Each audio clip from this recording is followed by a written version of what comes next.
Bonjour les gars, ouh là là, ça fait un moment.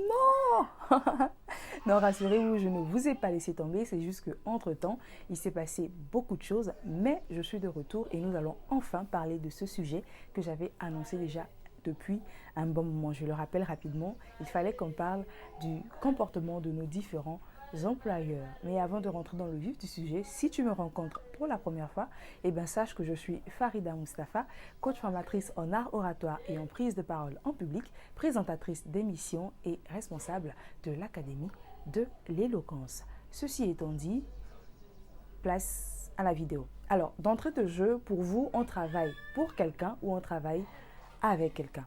D'aucuns pourraient penser que ceci n'est qu'un jeu de mots, mais laissez-moi vous rassurer que ça va au-delà du jeu de mots. Ça a tout son sens quand on y réfléchit un tout petit peu.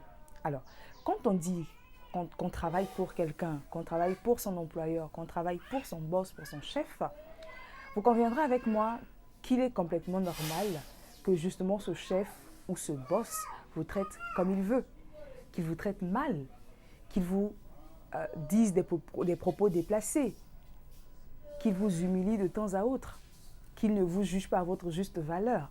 Parce que vous travaillez pour lui, vous êtes rentré dans cette dynamique. Et pour lui et pour vous, vous travaillez pour lui. Vous voyez, je peux témoigner de cette façon de traiter les employés parce que moi-même, j'en ai été victime. J'ai plus d'une fois travaillé pour des employeurs qui se sont pris pour des dieux sur terre, qui se sont permis de ne pas nous traiter comme cela se doit, qui se sont permis justement de faire ce qui leur semblait juste peut-être pour leur entreprise. Vous voyez? Mais quand vous êtes dans une dynamique selon laquelle vous travaillez avec quelqu'un, vous travaillez avec votre employeur, vous travaillez avec votre chef, avec votre boss, il me semble qu'il y a une collaboration, qu'il y a un respect mutuel d'abord qui s'installe. Il y a un respect mutuel. Nous sommes dans une dynamique de collaboration. Nous travaillons ensemble. Je travaille avec mon chef. Vous voyez? Parce qu'en réalité, quand vous travaillez pour quelqu'un, la personne qui vous emploie se dit que vous ne lui apportez rien de concret dans l'avancée de ses activités. Vous ne lui apportez rien qui puisse faire avancer son activité. Pour cette personne, c'est elle qui vous vient en aide. C'est elle qui vous rend un service en vous donnant ce travail, ce job. C'est elle qui vous rend un service en vous octroyant ce poste dans son entreprise.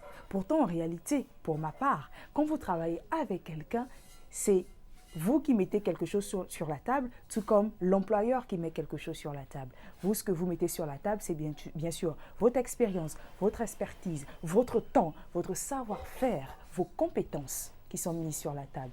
Et lui, en retour, qu'est-ce qu'il met sur la table naturellement? C'est la rémunération, voilà, j'en viens, et le salaire qui vous donne à la fin du mois.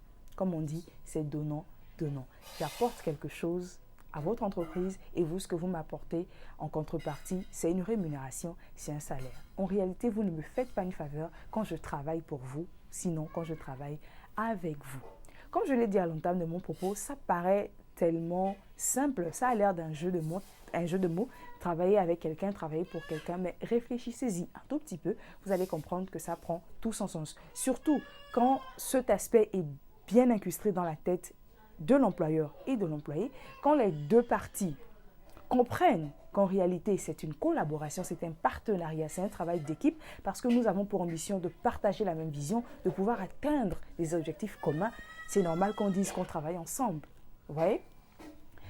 Et il y a un phénomène que jusqu'aujourd'hui, j'ai beau réfléchir à cette chose, je n'arrive toujours pas à comprendre, c'est ce jeune-là qui, parce qu'il a été maltraité dans son boulot, décide de démissionner. Quelque temps après, il lance son entreprise et étant donné que l'entrepreneuriat a différents paliers, il se retrouve au premier step, donc en auto-emploi.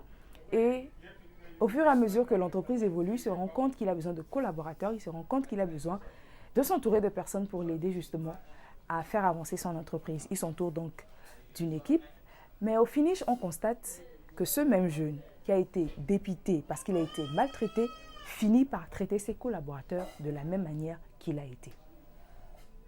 Pourquoi? Pourquoi? Si vous avez mal vécu cette situation, si vous avez considéré que cette situation était inadéquate pour vous, pourquoi le faire vivre aux autres? Et ce qu'il faut également garder à l'esprit, c'est que c'est vrai aujourd'hui, c'est l'entrepreneuriat qui est en vogue, mais le salariat et le patronat existeront toujours.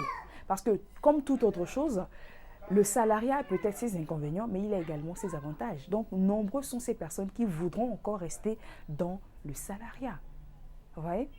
Donc, pour vous, qu'est-ce que vous pensez? On travaille avec quelqu'un ou on travaille pour quelqu'un? Pour ma part, je vous ai déjà donné mon avis sur le sujet. On travaille avec quelqu'un. Si c'est clair dans la tête de l'employeur et de l'employé, même si je n'aime pas ce terme, de l'employeur et du collaborateur, je pense que le respect mutuel va s'établir et ensemble, bien sûr, vous allez atteindre les objectifs de l'entreprise. Laissez votre avis dans les commentaires parce que ça m'intéresse. Nous pourrions en discuter plus aisément. Allez, à la prochaine. Bye bye.